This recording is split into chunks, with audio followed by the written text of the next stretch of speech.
Hi guys, today I want to show you how to change the battery in key fob from Hyundai. Here is a line which divides the key from the cover of the battery. This is the cover of the battery. So the battery is under.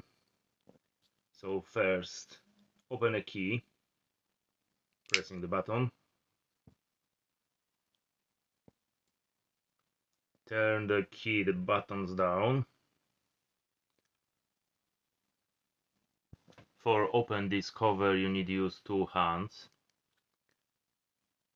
So hold by two hands and pull by thumbs, and there's simply click and you open the cover for the battery.